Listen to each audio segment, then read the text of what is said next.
We took a 5-night cruise aboard Enchantment of the Seas out of Tampa, Florida. So let's talk about what we liked on the ship and the areas that we think could be improved upon. We are Chuck and Allie, and we're empty nesters who live across the street from our grandchildren.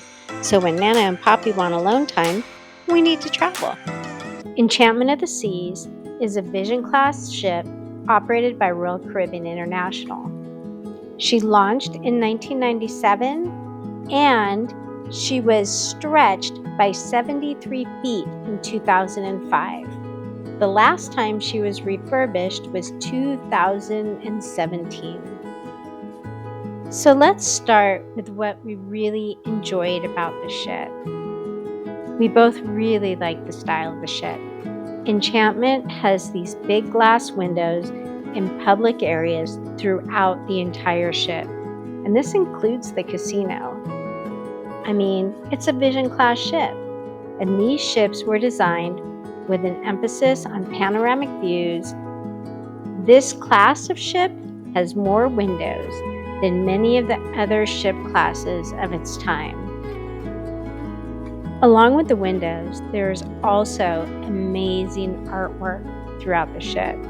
It was really nice to be able to walk around and enjoy all of this fantastic art. Enchantment of the Seas just has this old school, classy cruise feel, all the way down to the style of the Orpheum Theater. We absolutely loved it.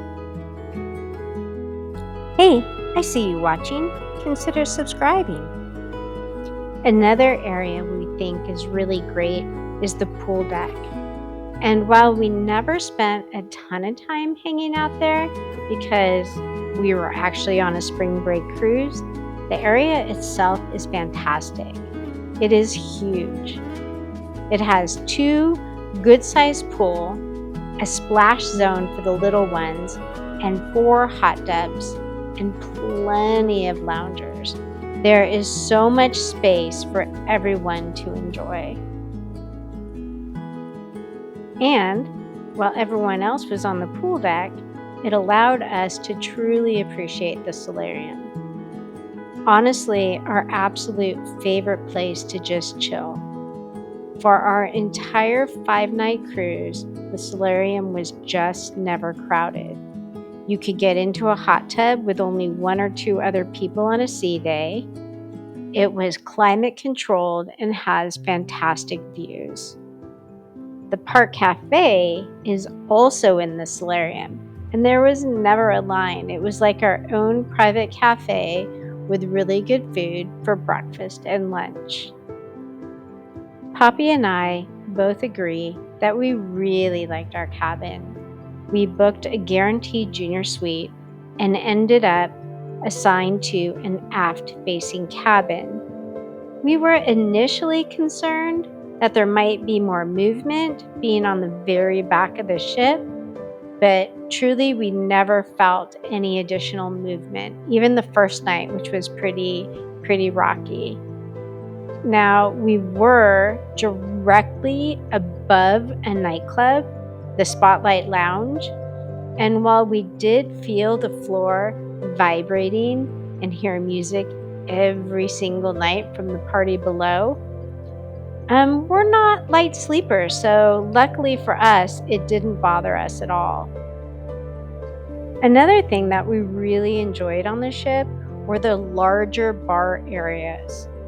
Overall, there's fewer bars on the ship because it's a smaller ship, but the bar spaces themselves were larger than what you might find on some of the larger class ships.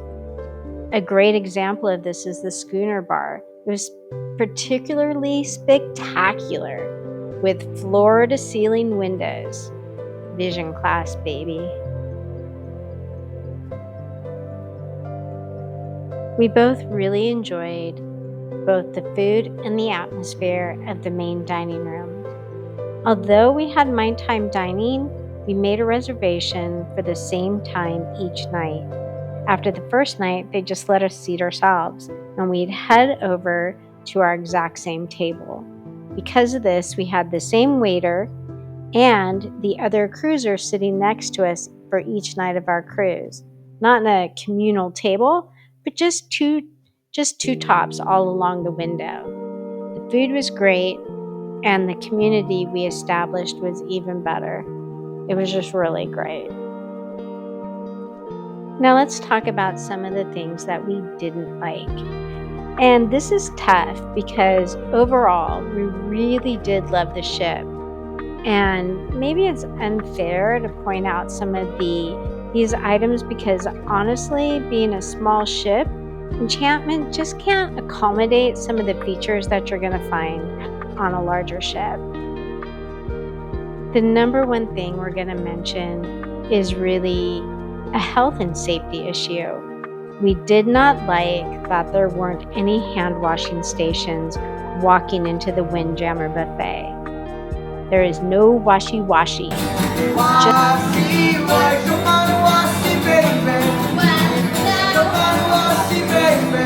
Wash it now, wash it now, wash it now. Just someone trying to squirt hand sanitizer on everyone as they enter the buffet.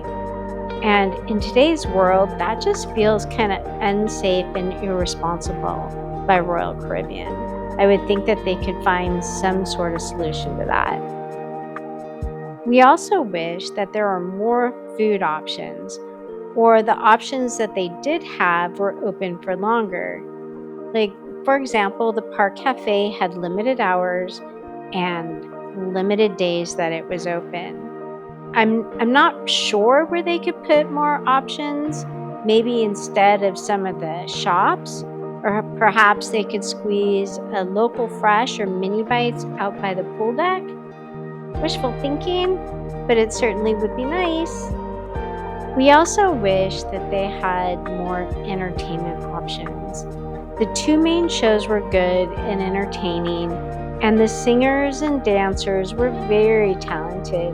But I guess we've gotten used to having multiple options at night between the Royal Theater and ice skating and the Aqua Theater, and we get it.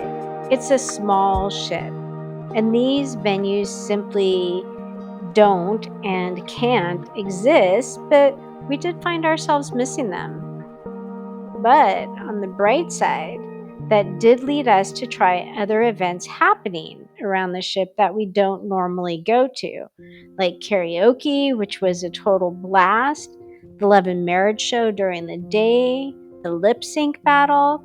It opened our eyes quite a bit, so I guess maybe we should just be thankful.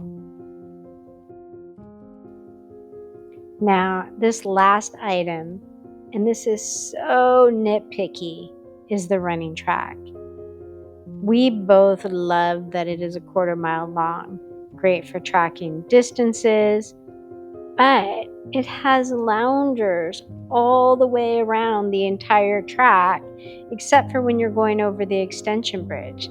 So, unless you get out super early in the morning, you're just going to be that annoying person trying to get a run in while other people are just trying to enjoy their time out on the deck. Honestly, don't think there's a solution for this, but just something that we didn't enjoy. But you can't make a Vision class have an Oasis class running track, and there's always the treadmills that are sitting inside the fitness center. But if we're gonna be nitpicky, just one of the little annoying things. Although Enchantment of the Seas is an older ship, she's aged well, and the cost is going to be a lot less than one of the newer, larger ships. With that in mind, we would say that Enchantment is not too big and not too small. We found that for a lower cost, the Enchantment of the Seas was just right. Happy cruising, everybody! Don't forget to like and subscribe.